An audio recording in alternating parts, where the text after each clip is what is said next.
You see, something's going to happen. What? What's going to happen? Something wonderful. What? I understand how you feel. You see, it's all very clear to me now. Welcome to the Occult Rejects. This episode, we got a very, very special guest, somebody that we're all excited about getting on. But before we introduce him, we're going to introduce the other rejects joining us. First, we're going to start off. We got the lovely Lisa, Occult Reject Mad Scientist, joining us today. How are you, Lisa? What is going on? I'm good. Thank you for having me on. I'm very, very excited to talk to Gary today. I've read through a little bit of his excerpts and stuff like that. I've also watched some of his interviews that he's had over the years, so very excited to kind of hear what he has to say, be in the discussion. So thank you for having me on with the fellow rejects. And the only thing I'd like to plug is the occultresearchinstitute.org. Check us out. Awesome. Thank you very much, and I appreciate you making it. And we got Jin the Ninja. What is going on, sir? Hey, boss. Thank you so much for inviting me on. I'm really excited for this. I listened to, as you know, a preparatory episode with Gary on the Mage Mage the podcast, which was a really fascinating and incredible interview. I've got lots of questions for him. I'll save some of them, but so if you want to follow me, you can on X, Twitter at Wukong Reborn, WUKONG Reborn, or the show at Threshold Saints, also for IG at Threshold Saints, and for the Grey Lodge, which is the show that I co-host with three other boys on Friday nights. You can follow us at The True Grey Lodge with a V, not a U, thetruegraylodge.com, as well as our YouTube channel, The Grey Lodge. So thank you guys so much, and I'm really excited. Awesome. Thank you very much for making it. And we got Robbie Marks himself. What is going on, sir? How are you? Oh, you might be muted. Huh. Yeah, basically, I've just been working on a piece of art all day for a local event. In regard to the whole rock and roll thing, Gary, I'm a big fan of, traditional everything leading up. I do a lot of concert and festival posters for various bands, and also, miscellaneous mom and pop shops. If anybody wants to check out my other stuff, you can go to my link tree, which is RMARX, and that'll pull up all my links as far as my artwork, my podcast, the Meta Mindcast, and very much like you, I was very enthusiastic about this stuff, and as time has progressed, I've become much more interested in the historical aspects and the arcs and all the different things associated with it as it's kind of fractalized through the whole.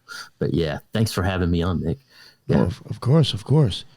And finally, the guest himself, again, we have a very special guest, Gary Lachman, who was an American writer and musician. He was Blondie's original bassist and songwriter who went by Gary Valentine. We are having him on today to talk about a book that will be coming out called Touched by Presence, From Blondie's Bowery and Rock and Roll to Magic in the Occult. But I will say I highly suggest to go check out some of the stuff he's already done in written form. He has Dark Star Rising, which I think our listeners might be interested in because, I always love showing Trump in the occult. So I think you guys would be very entertained by that. And he has done stuff on Crowley. And, you guys talk about Crowley and I talk about Thelema. So go check that out. But enough out of me. Gary, please introduce yourself and let everybody know what your deal is and plug anything that you'd like to plug. All right. Well, hi, I'm Gary Lachman. I'm a Yank living in London. I've been living here for nearly 30 years now. And actually, the book that Nick mentioned, Touched by the Presence, it ends with my leaving Los Angeles at the end of 1995 and getting on a plane to arrive here in London in the beginning of 1996. In my second or third, fourth kind of career. There was like two careers. I was a musician ages ago. I played in Blondie. And I had my own band for a while, and then I played with Iggy Pop, and all those people turn up in the book. I'm plugging. This is what I'm plugging. I'm plugging the books. I'm doing that right now. Well, they're all in there, a bunch of other folk. But also, I transitioned, as people say, from while I was playing rock to getting interested in magic and the occult and Crowley and all that sort of thing. Yes, and I did write a book about Crowley many years later. It's Aleister Crowley, Magic, Rock and Roll, and the what is it? The Wickedest Man in the World, and that came out about 10 years ago or so. But I've written quite a few other books as well. But we'll get on to that. So yeah, this is fun. Yeah, I haven't been on this program before, so let's go for it. Yeah. Well, I guess does anybody have a question before I start getting into it, real quick? All right. I'll ask my question if you don't mind, Nick. Yeah. Just because I think it starts a little bit before Gary starts his autobiography. I'm really fascinated, as Robbie mentioned. I'm also fascinated by the history of modern American magic and sort of its nexus points. And I think Gilbert's in LA was one of those places, and it's a place that you touched on in the aforementioned interview. And I'm just wondering if you could explain to people who are maybe unfamiliar with that history and like how important those kinds of places were in the Los Angeles like occult scene. I think I would be interested to hear, and I think everyone else would also. Well, Gilbert's was a great old bookshop on Hollywood Boulevard, east of Vine, and I first found out about it probably the summer of 1977, or something like that, or late summer or early fall. I had moved out to LA with my girlfriend at the time, Lisa Jane Persky, who's an actress and photographer and writer. She was on the scene as well. And I had, by this point, had become quite interested in Crowley. And Gilbert's was one of these great places. It wasn't completely or solely a occult bookshop, but it had a very hefty collection. And people like Kenneth Anger, the avant-garde Crowleyite filmmaker, he used to go there, and David Bowie went there, and Jimmy Page. And I don't know if it's that bookshop, but there was another one I think was called Cherokee on Hollywood Boulevard, that the guy who ran it had a story of Kenneth Anger, stiffing him on a check or something like that for some, rare edition of some Crowley item. But it was at that time, and when I lived there then, so it would have been 77 to about 80, and I was going back and forth between LA and New York with my own band, The No. There was just so many good bookshops there. And Gilbert's was one of them. And in my own experience, I used to go there quite a bit. And one time this is how I got involved with this Crowley group back then. It was the OTO. This is well before the internet, well before anything that we take for granted these days. But they had a physical bulletin board, where people put notices up on. And I saw a notice for a Crowley group, something like that. So I thought, okay, well, I've been reading about this stuff for the past couple of years. I first got interested in 1975 in New York, living on the Bowery with Chris Stein and Debbie Harry. I mentioned this crazy gay biker artist who was totally into Crowley, but also into the Hells Angels and all of that sort of thing. And he used to do these impromptu tarot readings with the Crowley Stuff tarot deck, and he did these paintings based on the figures. I modeled for one of them. I don't know whatever happened to it. That's how I got interested in all this sort of stuff. So I had been reading about it for a couple of years, and I thought, okay, let's see what happens. So I just answered them.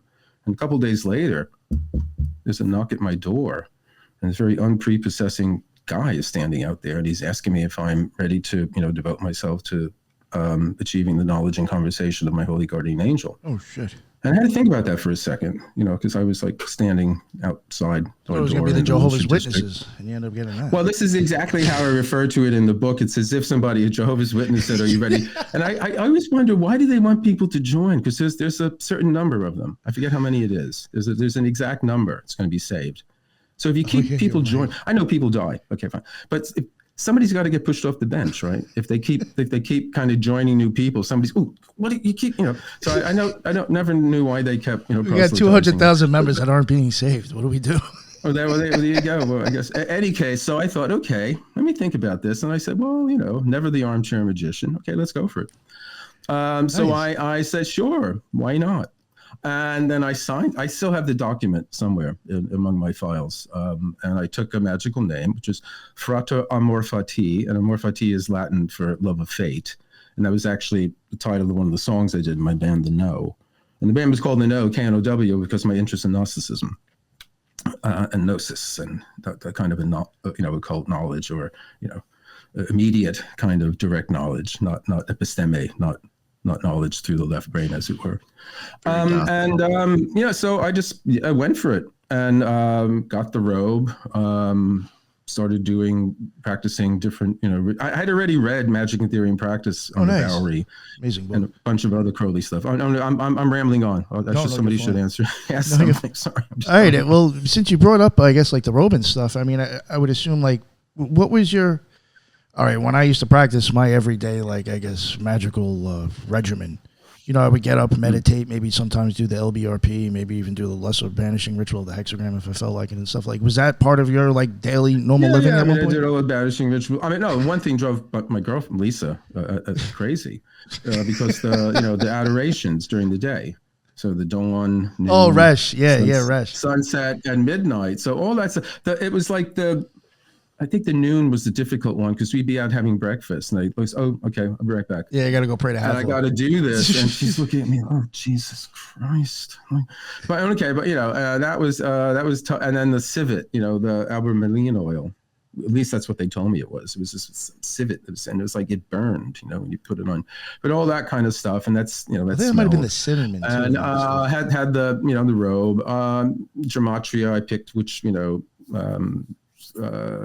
divinatory practice I wanted to, and that was in keeping with my Capricorn sign of the earth. And apparently Crowley at one point preferred it, and all that kind of stuff. And I did the various different arborita, the various different. If you want to use the letters, all that kind of stuff. So I was doing that, and then it was kind of like weekly meetings. But two things put me off. One, the guy that I got involved with, he turned out to be a little, Crowley himself, and he was, kind of a nasty character. And in an earlier memoir called New York Rocker, which I wrote about a bit more than 20 years ago, which is that's all the rock and roll stuff. This new one coming out in November called Touched by the Presence. And the title is a reference to a Blondie song called I'm Always Touched by Your Presence, Dear, which was a big hit in the UK and Europe, not in the States, but top 10 UK, Europe. It's in 1978, long time ago, kids. But it's a song about the telepathic experiences and shared dream experiences Lisa and I were having at the time. So that was my first foray into any of this sort of stuff, because I was living on the Bowery, Chris and Debbie, reading Crowley, hanging out with this guy Benton, who's a remarkable character, and talking about magic and all this kind of stuff. And then we started having these experiences and so on and so on. So I wrote that song. So that's the reference to that's where the title of the book comes from. But in this earlier memoir, New York Rocker, it's all just the rock and roll stuff. And I go into detail about this character in LA. But he just turned out to be a little bad fellow. The bad kind, the do what you like kind, rather than the do what thou wilt kind, if you know what I mean. In any case, but I mean, that was how, so I just did that, and I got into it and all that kind of thing in practice. But after a while, it became clear that this guy was kind of a freeloader. And then after a while, I just got... Crowley, is all roads lead to Crowley. I mean, so I just started to feel sort of claustrophobic about it, because it seemed to be, and I became more, I started out interested in 19. By the time I'm in LA, I'm about 22. The book that really got me into what I'm doing now is a book by the British writer Colin Wilson. And it's just called The Occult. And it came out in 71. I read it in 75. I borrowed Tommy Ramone's copy, the drummer, and then manager of the Ramones, his copy. I borrowed it. I mentioned that in the book I wrote about Crowley, and I say in that book that of the Ramones, he's the original Ramones. He was the only one who was still alive, and sadly he passed away after the book came out. It would have been about 2015, about 10 years ago. In that book I go into like all the, but that was the thing with Crowley. I just got kind of, all roads led to him, and I became more interested in basically consciousness, and I was more interested in the effects. I never got into wanting to contact some interdimensional being and talk to them, and I thought, well, why would they know anything more than I do? So I just wondered, why would they know anything more than I?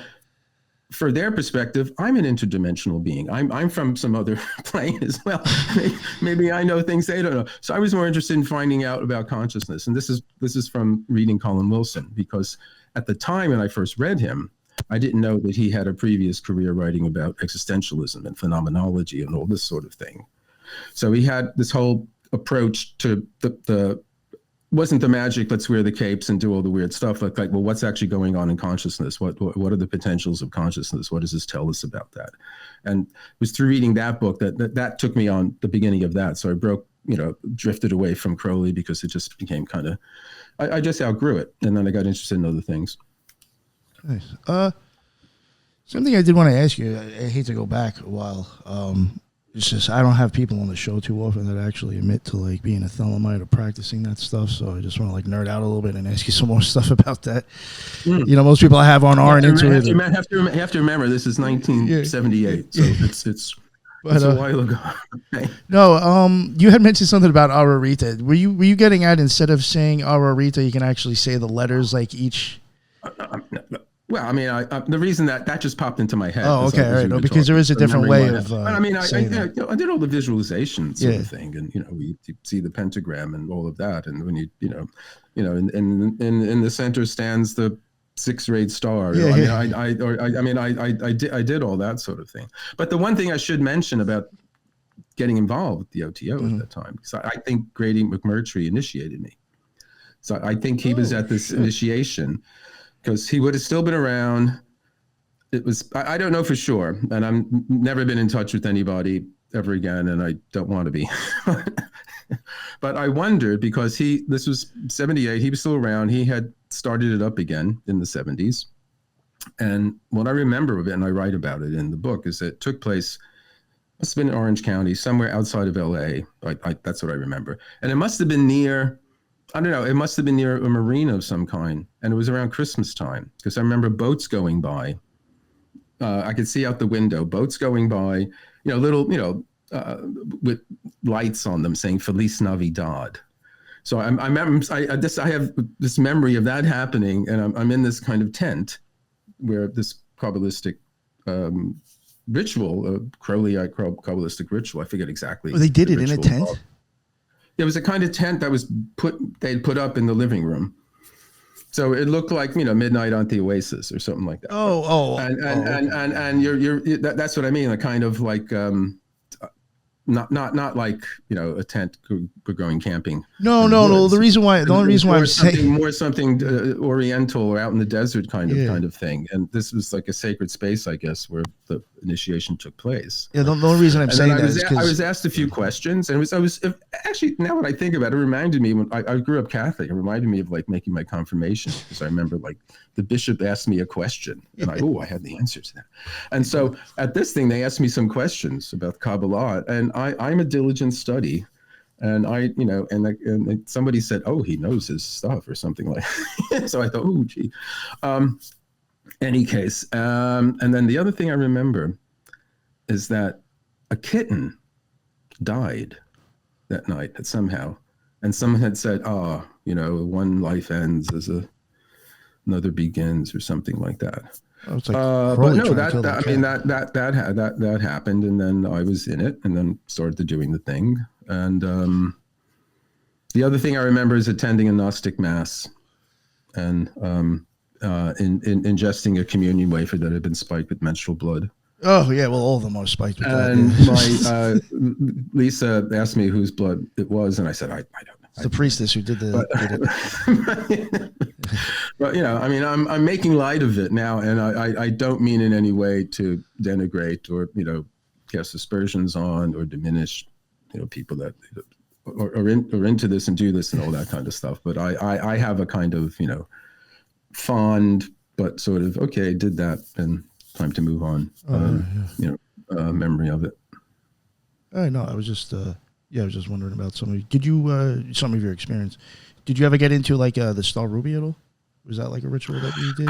This is ages ago. I mean, what I mostly did was read the books. I practiced some rituals on my own. I remember fasting for a few days. Yeah, that helps. And strange life like that. But I specific kinds of things I can't say, right now, remembering. Oh, that's cool. I mean, again, it's ages ago. Yeah. So I thought it was interesting. You said the tent, and what I was trying to get at, in the Mooresville, there's a tent in the room anyway. So I'm wondering if that's what you were talking about. There's a big tent in where you're taking the initiation. So I think maybe that's the tent you were talking about. So it's that's I'm saying. Yeah, it looks. Yeah, it's not like what you were saying, the circus tent. What year is it now? It came back to me as writing about it. So, but the thing that I think is funny is the Feliz Navidad going by. I just remember that's a strong memory, like I'm being initiated into this weird magical cult that claims to go back to the Templars, but who doesn't? That or the Rosicrucians is always a good one to claim. There you go. Yeah. All right. Does anybody else have questions?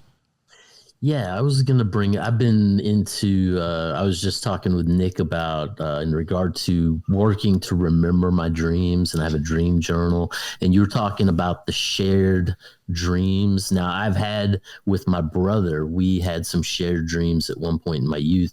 And then I've also had cases where I've had like etheric entities come and have teachings for me while I'm sleeping. Have you, like, I'm interested more in these shared dreams that you're speaking of, if you're willing to open up about that. Well, I mean, no, I wrote a song about it. It was a big hit, and it paid my rent for quite a few years. But no, I don't remember exactly. Again, that this was, let's see, I would have written the song in 1977, and it was premiered in the UK tour, because what had happened is the first Blondie North American tour, we were support act for Iggy Pop, and David Bowie was his keyboard player, but incognito. It wasn't announced, and this was well before mobile phones, the internet. So it was actually, oh man, did you hear the actual old-fashioned grapevine, whatever? Nice. Yeah, it's Bowie, man, it's Bowie. Okay, so and on this tour, whenever I wanted to call Lisa, she wanted to call me. We were at the phone. Each of us were at the phone, right? So had I called her and she picked it up, it would have been busy. Yeah, because she was trying to call me. So that happened. And again, this is long before landlines. So you had to be back before we were constrained by time and space. You had to be at a certain place at a certain time in order to do that. This is one of the things that we take for granted. But to me, this says something about our reality now. We're not so constrained by time and space anymore. And just parenthetically, this was something that the Swiss-German philosopher Jean Gebser said was indicative of our time now, that our relationship with time would be radically different, and it is, not in some weird, Terence McKenna singularity kind of way, but in ordinary, stupid, boring ways. But in the sense, like, my kids, what, you had to be where, what, to get and to watch something on television. So, any case, parenthetically, so. Yeah. 1977, I'm in Chicago, Lisa's in wherever or someplace, and we're calling each other at the same time, and then talking to each other, we realize we have similar dreams. So that's I mean, it's vague like that. I don't remember the exact dreams, but that was like the beginning. And then subsequent to that, I read a book called An Experiment with Time by a fellow called J.W. Dunn, who was an aeronautics engineer, and it was written in the 1920s. And he had discovered just by accident that he had dreamt bits and pieces of his own future ahead of time.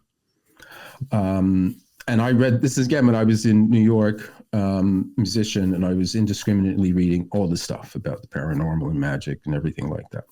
Right. And so I thought, okay, I'll just start writing down my dreams. So I did. And then boom, it happened. Right. And I've written a book about, I wrote a book about this during the first COVID-19 lockdown here in London in 2020. It's called Dreaming Ahead of Time: Experiences with Precognitive Dreams, Synchronicities, and Coincidence. And I just have been recording precognitive dreams since then. So 40 plus years. Wow. Yeah. And so it's like that. And then very, very powerful kind of vivid lucid dreams and things of that sort. But I haven't had any entities kind of thing. The one time I felt that I had some kind of thing like that was it was actually during a fever. And I remember feeling something was on my back. And I had been reading about, the incubus or succubi. And I kind of said, look, I'm interested in all this stuff, but my life's complicated already. I don't really need this. And I said, no, please, can you please go away? And it kind of did. So I was in a fever. I don't know. It could have been a weird. But in that book, I also talk about hypnagogia, which is, very strange in between state, the liminal state. And also sleep paralysis, which I not so much in recent years, but I used to be quite prone to that. And that's related to, abduction experiences and things of that sort. So I'm not reducing it to that, but I know that's related to it. So that's kind of the area I've been at. But I've not had any kind of powerful dreams where I felt like there's an intelligence there. Oh yeah, it's more than mine, and that's how I feel about the synchronicities I've had. Like that. So I think there's a gradient. There's the intelligence that I encounter in my dreams, and then the ones that somehow arrange these synchronicities. It's the same, I would say. And again, I'm rambling on, but the other thing is like the I Ching. I've been using the I Ching since 1978, and if you know number 4, Meng, youthful folly. That's the one you get if you ask the same question twice. So how does a book I bought at a secondhand bookshop in Santa Barbara in 1978, and these Chinese coins I got in Chinatown in LA sometime, how does it know I'm asking the same question twice? Because it says, the first time you ask the oracle, it's okay, but if you importune a second time, it's basically, you got you. It's some strange time-space algorithm that some sort of way precipitates into this. Well, and as far as that hypnagogic state in between waking and sleeping, I was reading the Spanish monks used to sit with a key, and as soon as they would drop off, they'd drop the key, and it would wait so that they could have this etheric state where it would be prone to bring them visions. It's good. Well, stuff. I mean, also, there's a story about who was it? Thomas Edison, the scientist or the inventor.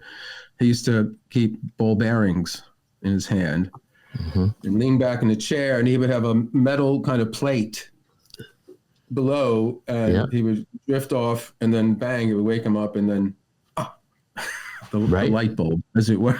Yeah. So there's a whole, it's a remarkable. And we go through it every day. There's hypnagogic when you go into sleep, and then if you want to split hairs, it's hypnopompic when you're coming back up. And if you want to explore this area, I suggest you concentrate on waking up a bit earlier in the day rather than trying to catch it as you fall asleep. Because if you do that, you usually initially just wind up with a bad night's sleep. After you have to work a lot to master it. But if you do the other one in the morning, if you can arrange to wake up a little earlier and then drift back, that's how that's when I have the most sort of vivid and dreams that I remember the most is when I do that. Right. So I generally wake up early, and then pee or something, then go back have a second momentary sleep. Yeah, I found that as well. Yes. Yeah. No. Yeah. Gary, was this when you were having these dreams with Lisa, which is weird because my name's Lisa, were you doing Rush at the time? And I'm not trying to promote Rush.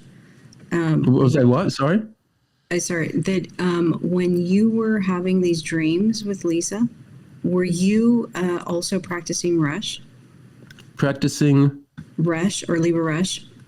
Rush. What? That was the prayer that you mentioned before. You did 4 times a day. Oh, you mean the adorations kind of thing? Yes, I'm sorry. Yes. Well, I would have. No, that was earlier. I'm sorry. That was while I was still living in New York. So okay. I hadn't joined, and doing the thing. We just discovered that this was, but she was interested in this stuff, and then because I was interested in it, we were both reading this kind of thing. So, and we were young and in love. which is one of the things that, being in love, being young helps too. I think as you get older, it happens less often. The reason but go ahead, I'm sorry. No. Oh, I said the reason I say that is because there is a lot of hypothesis and theories that watching the sun during the morning, midday, night, and midnight allows for the ability to download the algorithm from the sun, with the spectrum, charging your pineal, priming it as well to not only be aware of, I guess, not only your surroundings or whatever, but also tap into that quantum ability to channel or to be in touch with people at a distance.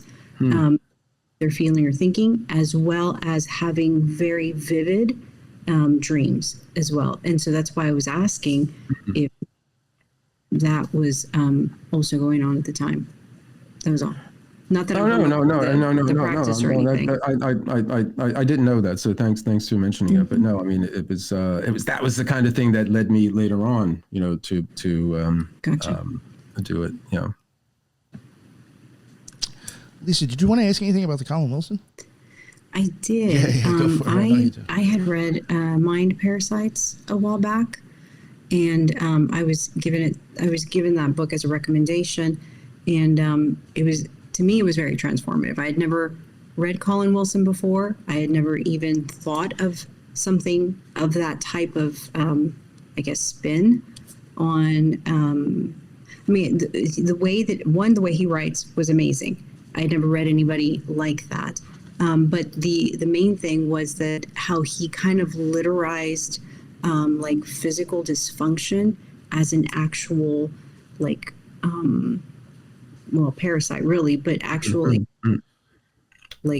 something that you can treat or something that you can potentially work through and maybe even evolve out of, through discipline or anything like that, to enhance kind of consciousness and stuff like that. And I'm a biologist by trade, and so I deal with the diseases and everything. So this was right up my alley.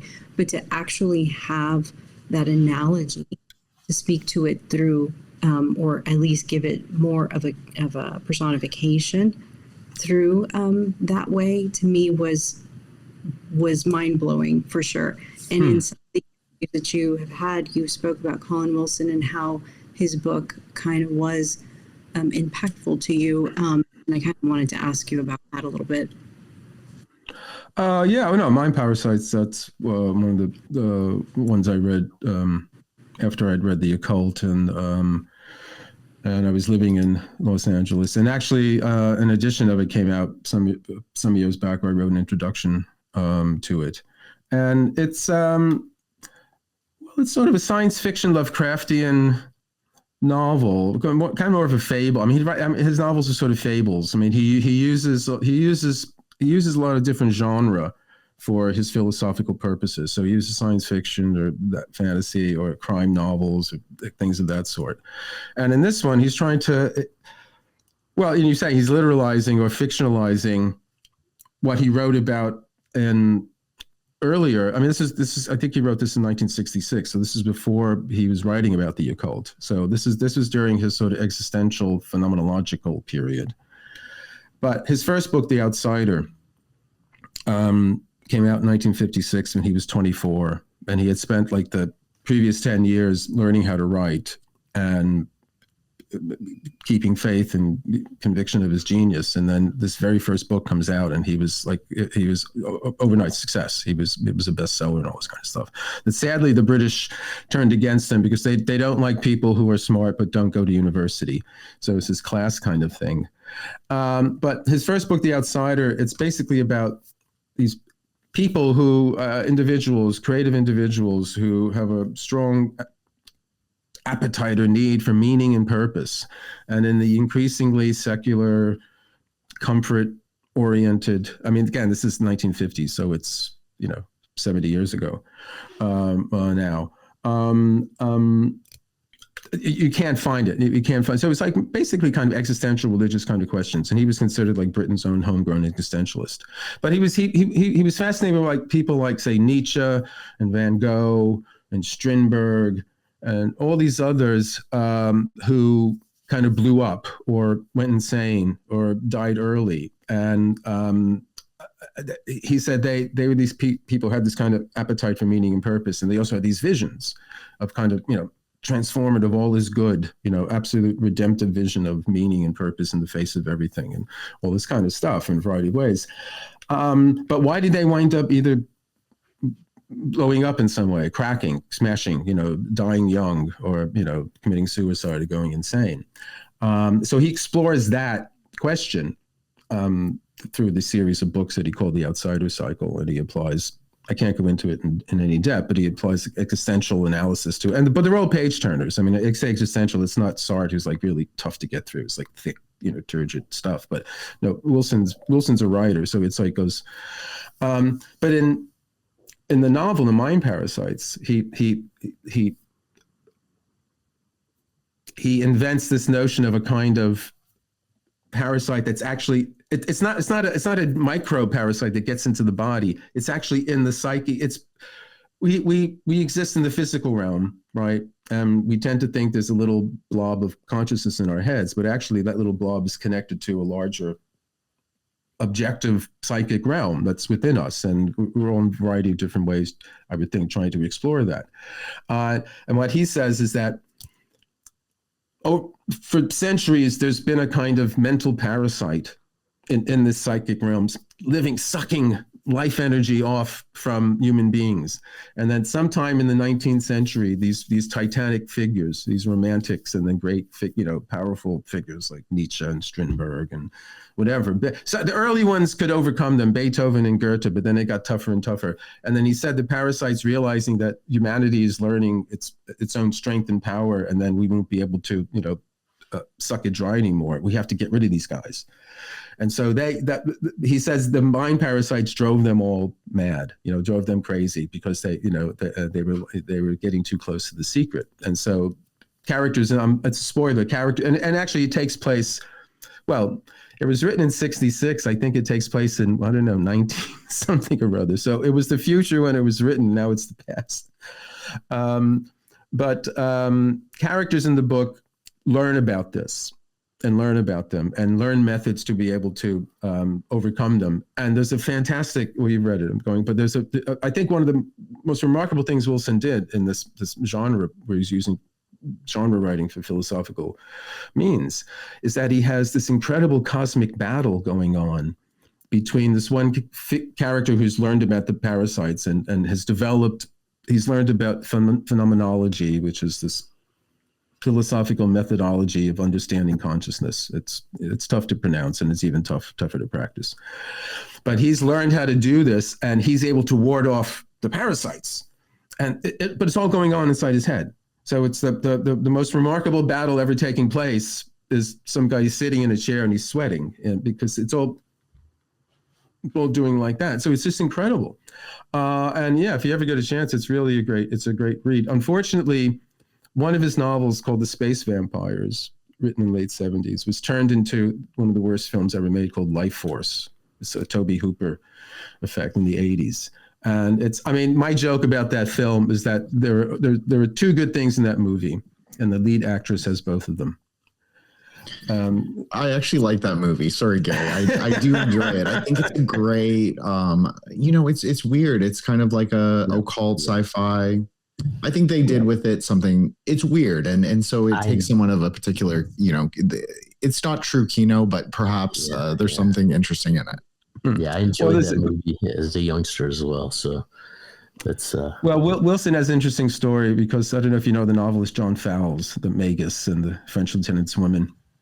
They knew each other, and if you ever the John Fowles novel, The Magus, is one of these high literary works that came out during the mystic 60s, when occultism and magic and all this was like my first book, Turn Off Your Mind, is all about how like the occult and magic saturated not only popular culture, but it's fairly high-minded, high literary, highbrow, and it's a very good novel.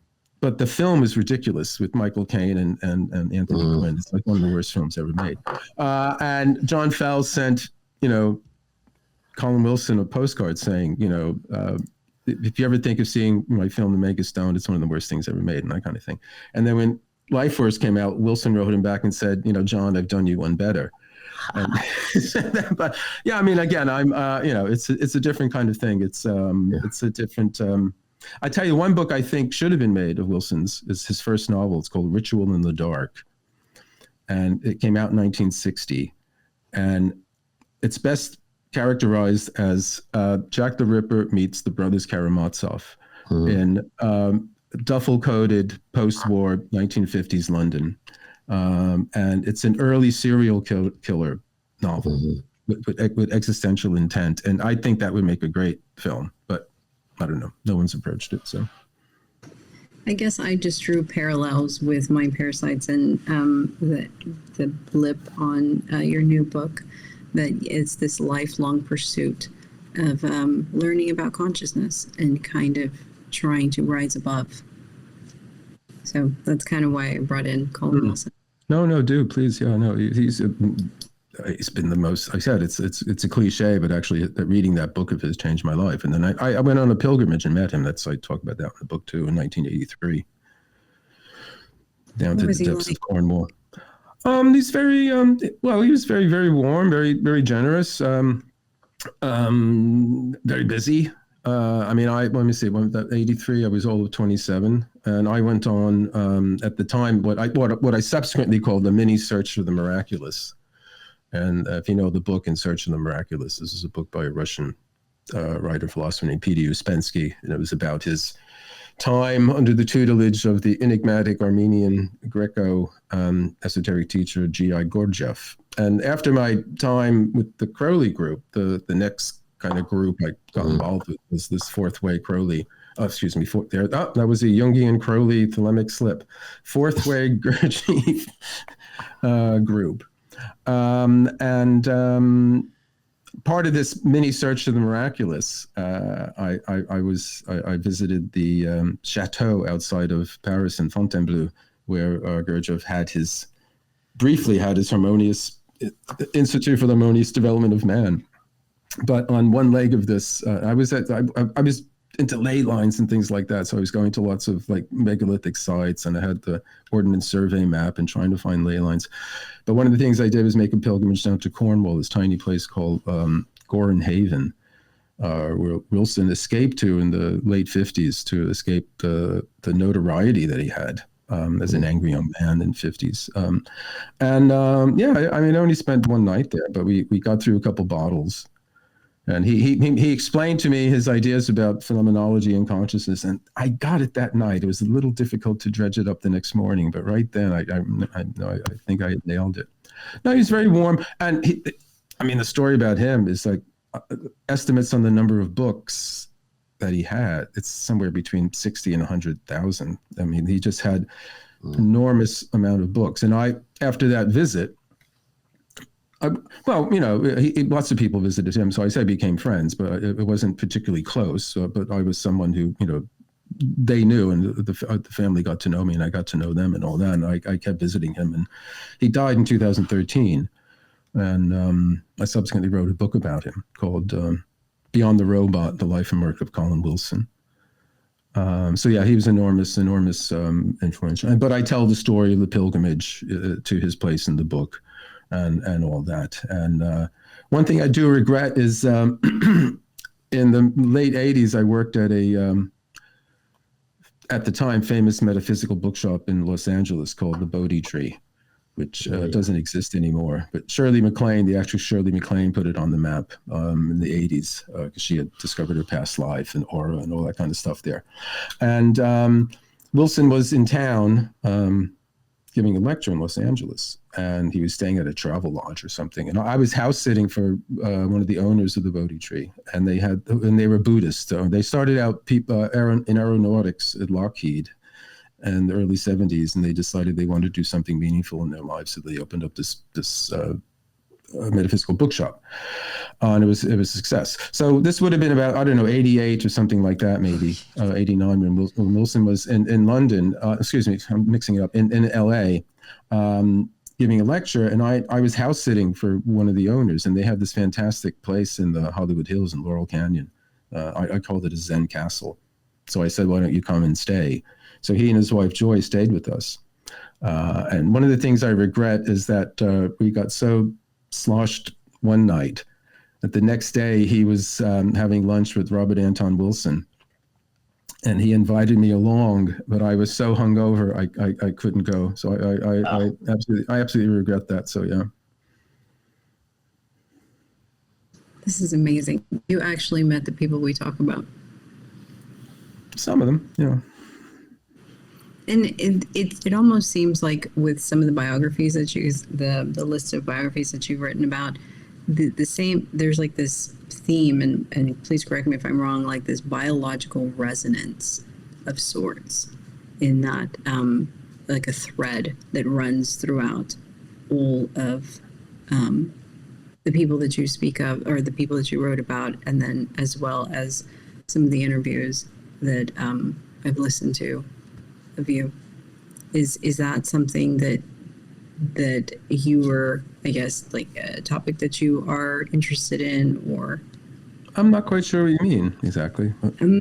Almost like there's this kind of connection to like the intellect itself to a metaphysical, and it's like this thread that runs between everybody, that's almost like this pursuit of transient not transient, that it's this pursuit of higher intellectualism mixed in with the metaphysical, but also kind of developing a personal relationship with it. And, oh yeah, I mean, I'm interested in all these things. Not well, you know, I'm interested in them because they're fascinating, and I'm also interested in because what can I get out of it? You know, I mean, for myself, my own development. That's what I mean with Wilson. I just was his ideas struck me as the ones I could apply myself to most profitably over time. And then it was through reading his books. I mean, one of the theme in Touched by the Presence is that, I mean, one of the things, okay, I used to be, it starts out, I'm often asked how I went from being a rock star to writing the sort of books I do. Well, let me tell you. And so there it is. So it starts when I'm 5 years old, learning how to read comic books, or learning to read through comic books. And then it ends when I'm getting on a plane at LAX to come here. And in between, I'm reading Hermann Hesse, and I'm doing this, and I'm going there, and I'm trying to have an academic career during the early PC days, and I didn't want to deconstruct anything. And so it's all, and then 10 years after playing in Blondie and my own band and Iggy Pop, and, you know, this is a story where I'm kicked out of David Bowie's loft in Manhattan sometime in 1980 because he tells this ridiculous story. Excuse me. Yes, he told this ridiculous story, catch my drift, about Colin Wilson heading a coven in Cornwall. And I, in all innocence, am just sitting there, and a friend of mine says, "Oh yeah, Gary, he reads Colin Wilson. What do you think?" I said, "Well, actually, as far as I know, that's not the case." "Oh yes, he does." And he goes on and on about this, and I'm not realizing that I'm causing a scene. And it's and I'm giving, this is the stuff that people should wait. If you want to know what happens next, folks, no, but I'll tell you what happens next. What happens next is Bowie has these two female bodyguards. And I think it's the last, I don't know if it's never, Diamonds on, I think it's Diamond or Forever. I think the penultimate Sean Connery Bond film. Again, I'm dating myself. And there are these two kind of female assassins named Thumper and Bambi. So Bowie's bodyguards are like these. And they come up to me and they say, "David's tired. We think it's time you leave." And I said, "Okay, that's fine with me." But and subsequently I realized what had happened is he read Wilson has a book called Mysteries, and it's a follow-up to The Occult. And it's came out in the late 70s, but it's still a great read. It's basically a compendium of everything that was going on at the time, but the paranormal, the occult, Golden Dawn, everything. But he does tell a story about not him, but someone else in Cornwall who was telling a story about a witch going around and like making like witchy signs on the front doors of people's cottages. But that was a story that Wilson was telling about somebody else in this book. But in his exalted state, Major Tom had mixed it up. But in any case, so that's, that was kind of the thing. So I had these, run-ins in that with Wilson. But I got to know him, very well. I wrote a book about him. I reviewed many of his books for when they came out here in London. Visited in Cornwall quite a few times, and know the family. And just recently this year, there's a Colin Wilson International Conference that's been going on the past few years, and I saw his sons there. So yeah, we're trying to keep his legacy going. And actually, the book I wrote about him went out of print, but my current publishers, Inner Traditions, they're going to reissue it. So going back to your book, I know you kind of left off like a little bit about Gurdjieff. I don't know if you wanted to get into that and maybe go forward a little bit more, because I think you also get into, like, besides Gurdjieff, you also get into like Hermetic Golden Dawn style stuff as well, right? Well, I mean, that was part of the Crowley thing, okay, the Golden Dawn stuff. Makes sense. No, I got involved in the Fourth Way, the Fourth Way, Gurdjieff Society, which is the real thing. There are quite a few sort of bogus groups out there, or at least they used to be. So, but this would have been about 1981 in New York, first off.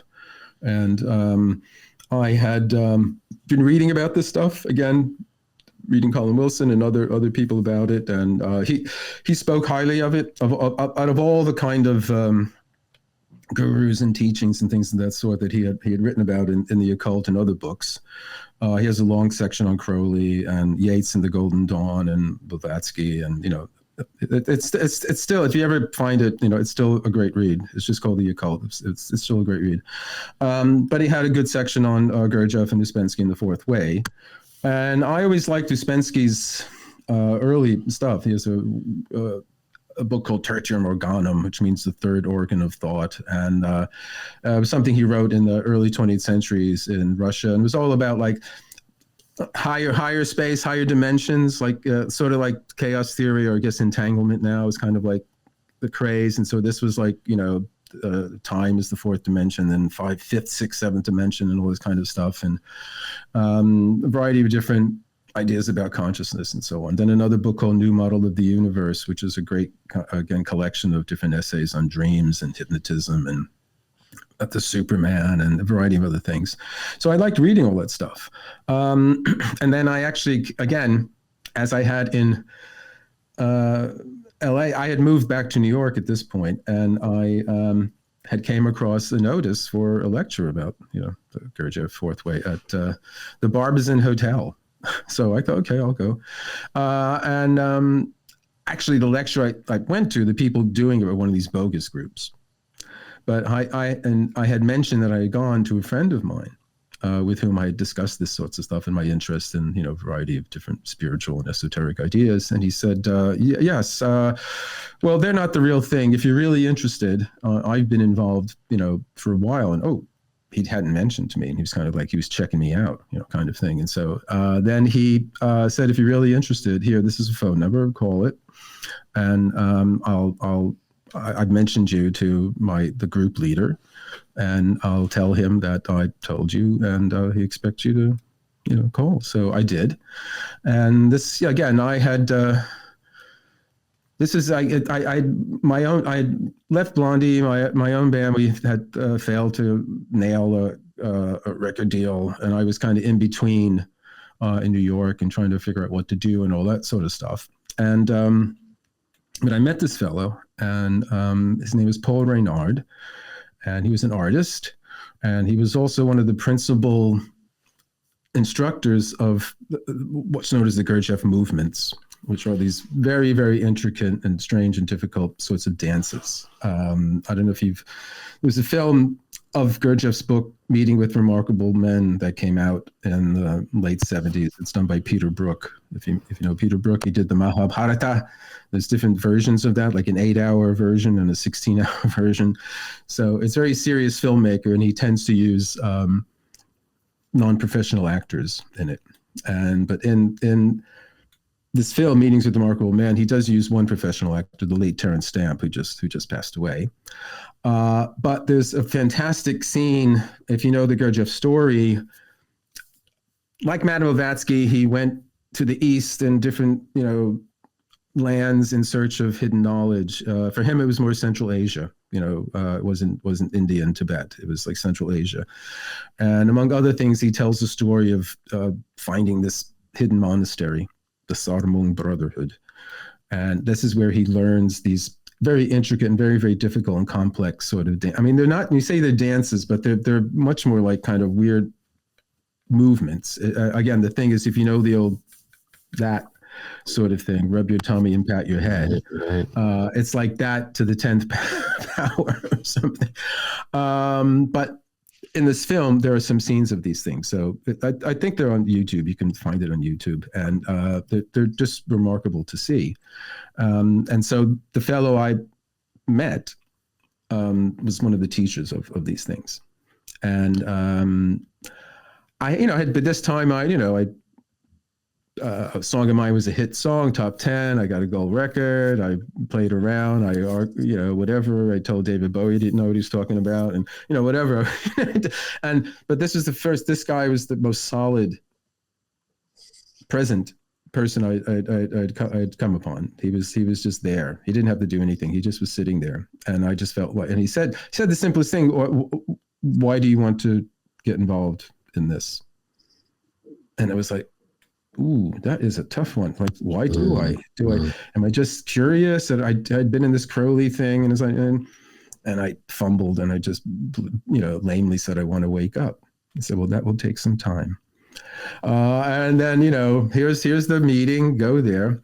And so I started going to these things. And it was very, very different than the Crowley, it was thing. We'd sit in these meetings, and we'd been given an exercise. And you'd go, and nobody would talk. We'd sit in silence sometimes until somebody actually had a serious question about something. So it wasn't about, and again, I can't go into great. I mean, I talk about it in the book, but it was sort of like that. But on the whole, if you know the Gurdjieff idea, it's this notion that we're mechanical, we're asleep, which doesn't sound like much these days, because we tend to, we've heard it all in a variety of different New Age kind of ways, talking about similar sorts of things, mindfulness and so on and so on. But when he first came across to the West in the 1920s, and by the way, I've written a biography of Ouspensky, and I've also written a biography of a fellow named Maurice Nicoll, who was one of Ouspensky's students, who originally started out as Jung's British lieutenant here in the 1920s, and then he jumped ship and became a follower of Gurdjieff and Ouspensky. So I've written in the background.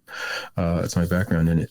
But it's this whole idea that we're mechanical, we're just stimulus response, machines, which pretty much straightforward behaviorism and pretty much straightforward, clinical psychology that we've been teaching in the academies at the time. But he said there's a way not to be a machine. And so he had, a whole technique of doing this. And one of the things that struck me, and again, it was this about consciousness itself, where this notion, what they call self-remembering. And I've actually just been just working on a book about the whole idea that we forget that we exist. Of course I exist, but most of the time we actually don't, we know the fact that we exist, but we don't know the reality that we exist. And this is something you can even find in, existential philosophy, like in Heidegger, who talks about Seinvergessenheit, forgetfulness of being. And this is something, and both Gurdjieff and Heidegger, they both hit on, they say, like, the one surefire method of reawakening to being would be to have a vivid grasp of your own death.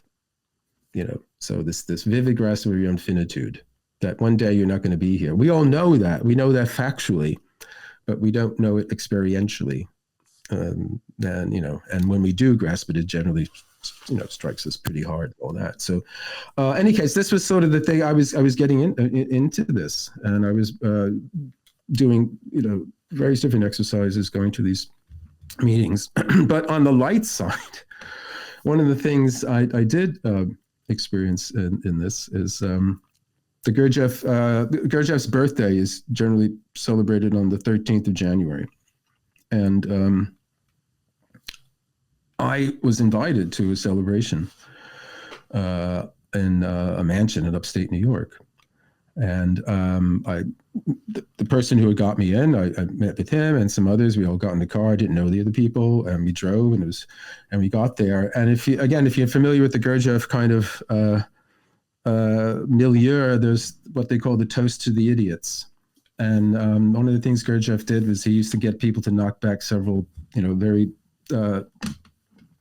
strong shots of vodka. And the idiot, we tend to think of idiot meaning somebody who's stupid, but idiot actually means unique, like an idiosyncratic or idiosyncrasy. It's unique to you. So if you look, just the etymology of it goes back to, it just means unique. But an idiot now means, well, whatever, somebody who's stupid. But Gurdjieff would say there are different kinds of idiots. And after you had a few of these shots of the vodkas and you toast them to the round idiot, to the square idiot, whatever it might be, your particular kind of idiot would come out, and he would see you, and and this was well after. He taught one thing to Uspensky, and Uspensky turned it into a kind of system, a kind of intellectual sort of system. But Gurdjieff was more the shaman mana. He just had the stuff, and just to be around him. What he used to do in his last days in this tiny flat he had in Paris, where he would cram as many people as he could possibly into the dining room, 50 people around a tiny little table, where he prepared this sumptuous, fantastic meal. And by the way, Gurdjieff, Crowley, and Jung were all good cooks. Someone should do a cookbook of those guys. And while you were eating all these meals and knocking back this vodka, he would sort of see you and point out who you were and all that kind of thing. So any case, that's the background to that. So I'm taken to this mansion up in upstate New York, Gurdjieff celebration. We knocked back quite a few, shots of vodka. And then we're told that we're going to be treated to a special performance of Gilgamesh. And fine. And who do I see getting up on the stage? It's the comedian and actor Bill Murray. Oh, shit. From Saturday Night Live. And he's up there. And I hadn't had anything to eat, but I had like 3 or 4 of these vodkas. And every time he said Enkidu, I couldn't stop laughing. If you remember the film Groundhog Day, it's the eternal recurrence. It's the one day, but it's not so much in the work, but one of Uspensky's pet ideas was this notion of, rather than reincarnation, there's what he calls the eternal wheel, the eternal recurrence. When you die, you're born again into the same life.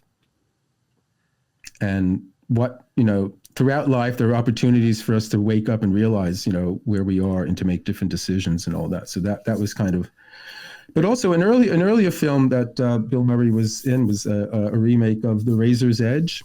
That's the Somerset Maugham. There was a film in the 40s with Tyrone Power, and it's about somebody. It's a socialite who goes through the horror of World War I and comes back, and he realizes he can't live this shallow life anymore, and he must go in search of the truth. And it's supposed to be based on Christopher Isherwood, who was the English novelist who eventually got into Vedanta and things like that.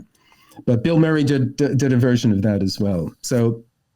And I knew people in Hollywood because I knew people in the acting world, and a lot of them are really into that kind of stuff. Because the Gurdjieff version of it, not the Uspensky, but the Gurdjieff version does a lot of role playing and psychodrama and things of that sort. And that was one of the things that Uspensky couldn't deal with. It just was too kind of crazy for him, and he wanted it's a system, you do it like that.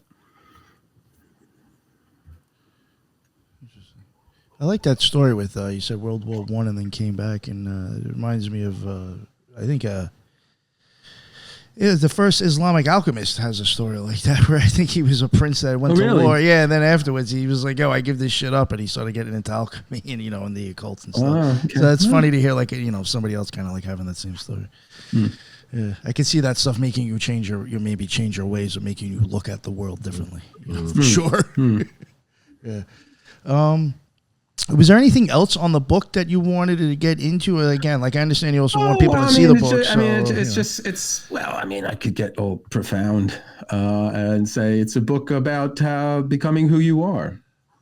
I would say it's that's Nietzsche says that, become who you are.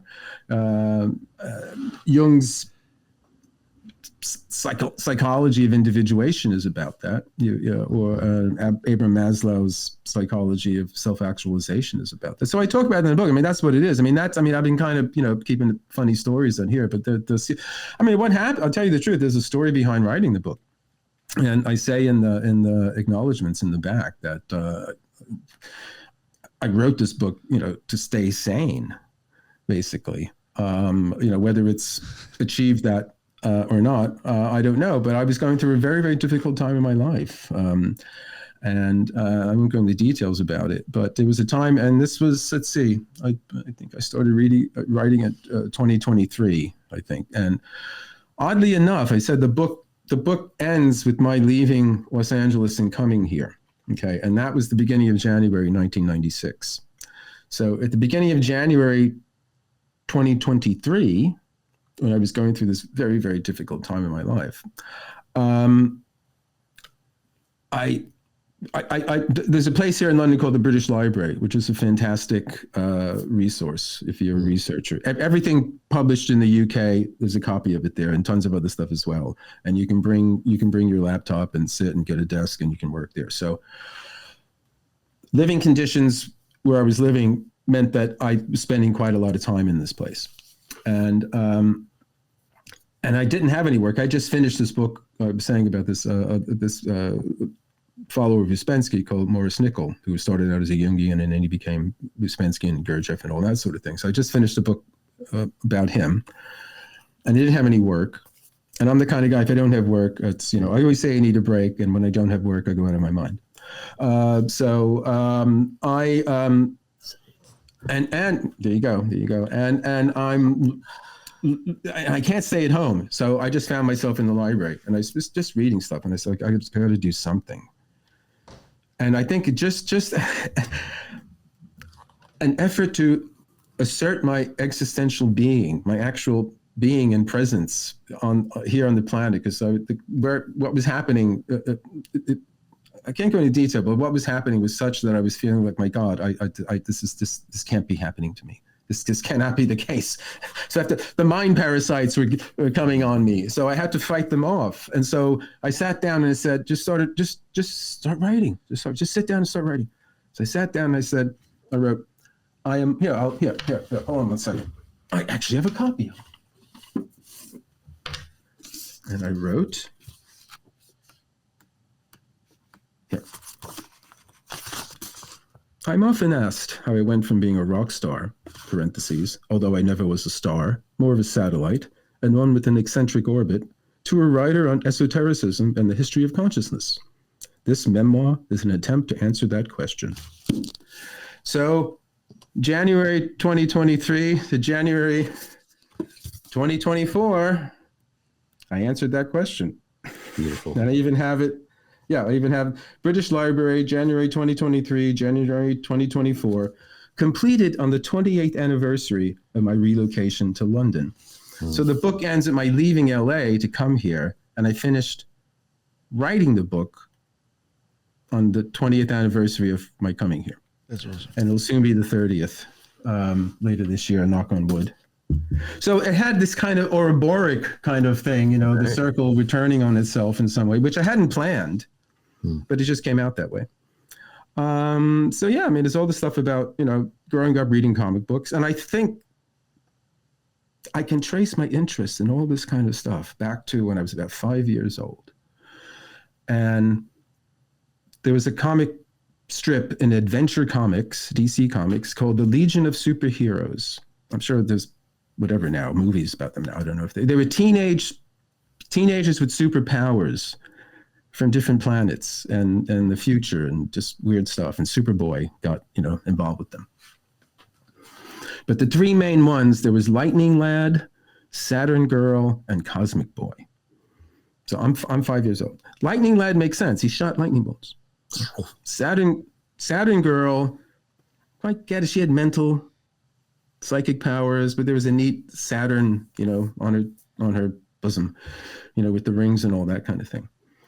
Cosmic Boy, he had like pink, white, and black kind of costume, and that, I don't know if you know the British expression chav, that it was kind of like chav colors, like pink and black are real chav colors, but he had magnetic powers, and I thought, why don't they call him Magnetic Boy? What's cosmic got to do with it? What does cosmic mean? So I asked my sister. I said, I don't know. Asked my mother. She didn't know. I didn't bother to ask my father. So I thought, ever since then, I've been trying to figure that one out. So what does cosmic mean? So it all started back then. So yeah, so this comics influenced me. Then I got into Lovecraft and all that kind of stuff, and the Conan, the Robert E. Howard Conan stories, and I was a victim of all that paperback reissue of the pulp stuff from the 30s and the 40s. And then a hippie girl about 1970 when I was 14, whom I had a crush on. I can still remember the smell of the patchouli oil. She handed me a copy of Herman Hesse's novel Siddhartha. In the Bantam paperback. It was all blue, and there's like a statue of the Buddha on it.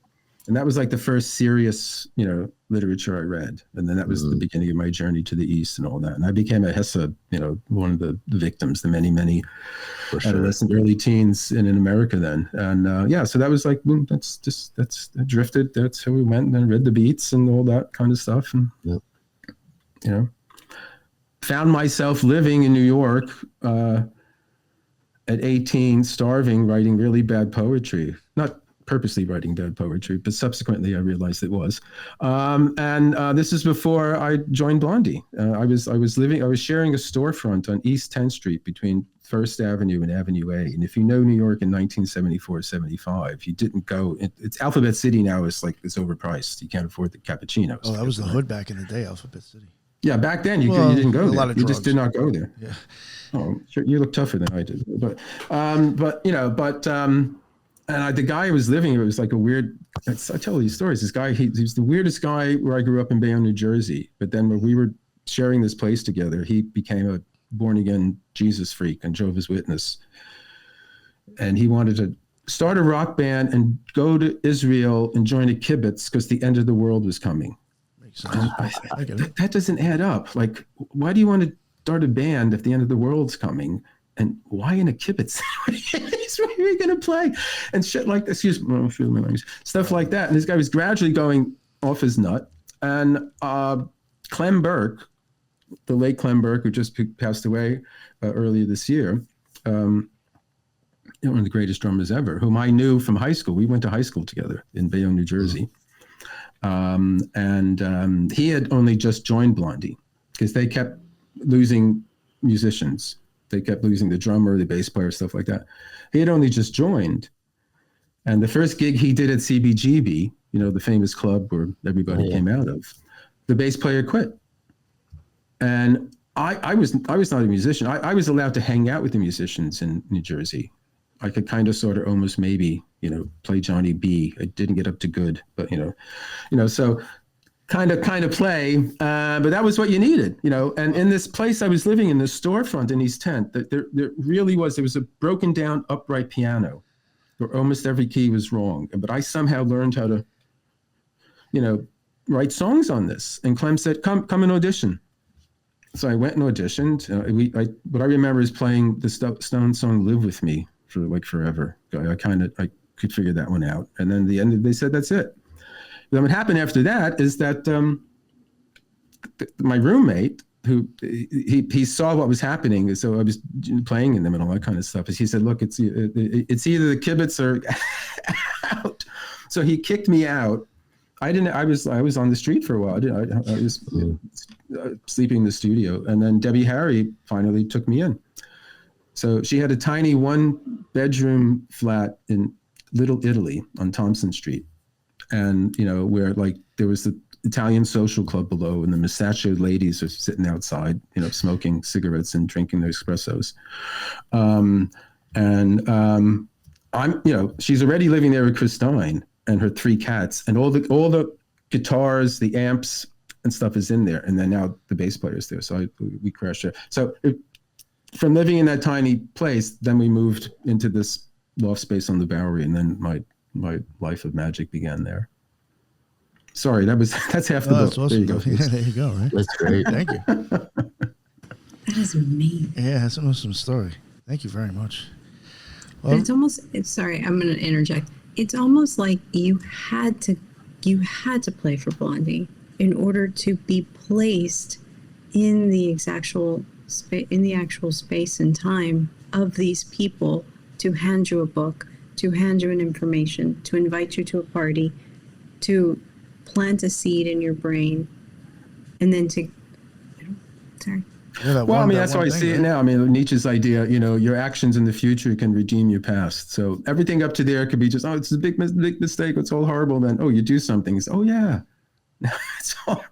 it's all added up to that. So we all have that opportunity somewhere in life to do it and to kind of redeem it. And that's like, that's alchemical. You turn rubbish into gold. Very good. That's what I was going to say. It's very alchemical in the sense that you have to have this bottoming out, basically to have the tabula rasa to be able to create the new thing that is becoming. Yeah. And yeah. And I think as an artist, Paracelsus, decay is the mother of great things. There you go. And I think every artist, in essence, as you're working through these creative processes, you have to have these bottom times where, you're able to have a larger perspective to be able to move into and make something grow. Yeah, exactly. Yeah. No, it's true. It's true. Yeah. Very well said. Well, thank you very much again, Gary. It was an awesome show. Tons of stuff. Great stories. I definitely love to get you back on again, even to talk about one of your older books. Was there anything that you would like to plug again? If you want to plug the book or anything? If you want to check me out, I've got a website. I think it's Gary-Lachman.com. But I think if you just, put my name, I'm so famous. If you just put my name in Google, it'll take you right to it. And there's actually lots of stuff up on YouTube. Videos and stuff like that. And let's see. Trying to think what's coming up. I will be in December for the Philosophical Research Society. And if you know them in LA, this was started by Manly P. Hall. He was one of the great occult and hermetic encyclopedists of the early 20th century. Elvis Presley was one of his readers and fans. Yep.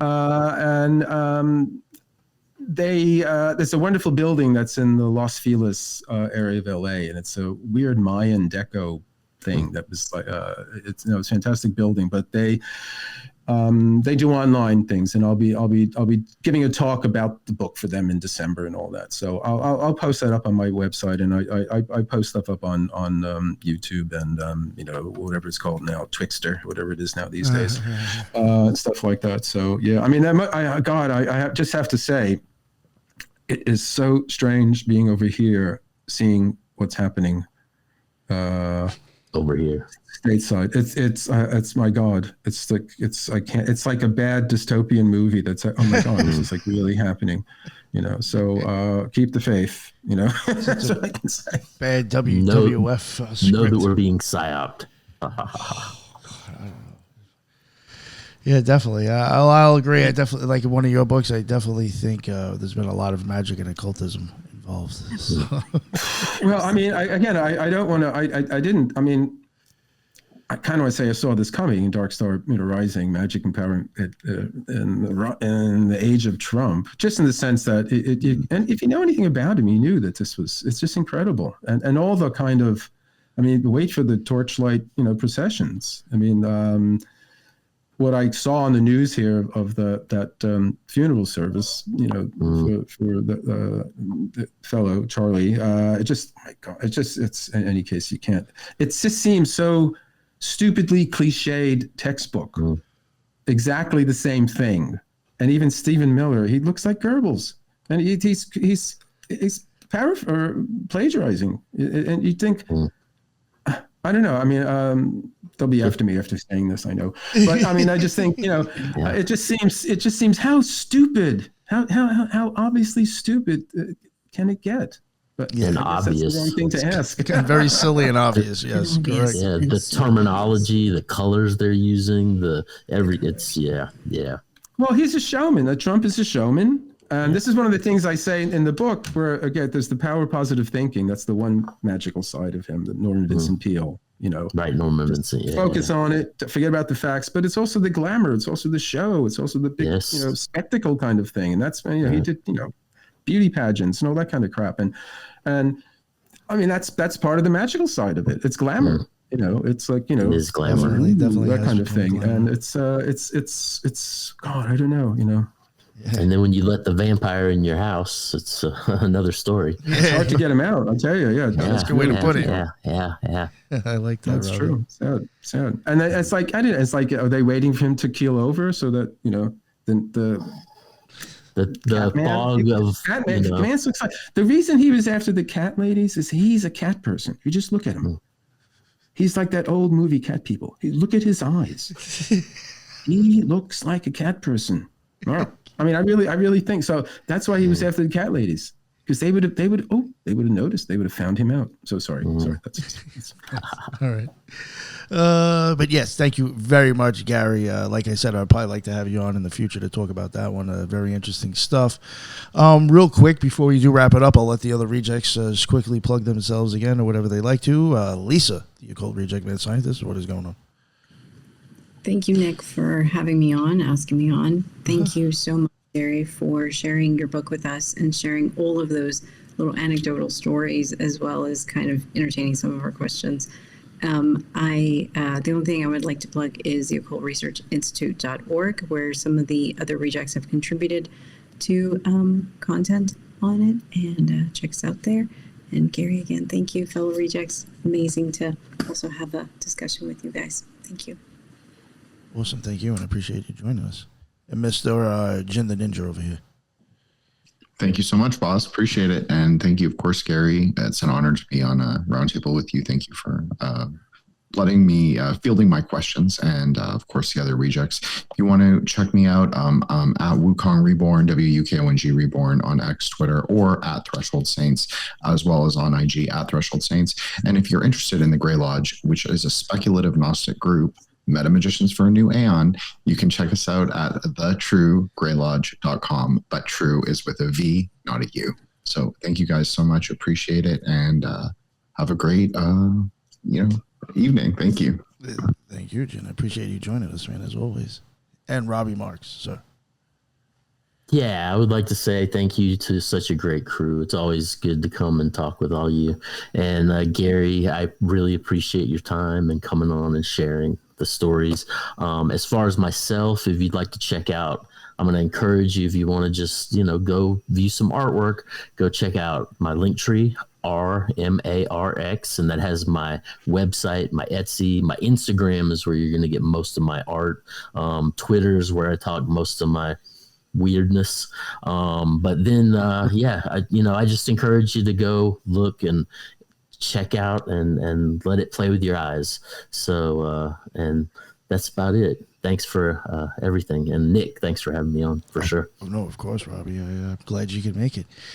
And again, Gary, thank you very much for coming on, and the other rejects. I appreciate you making the time and jumping on. And that's the end of another Occult Rejects. And until the next one, everybody be well. Later.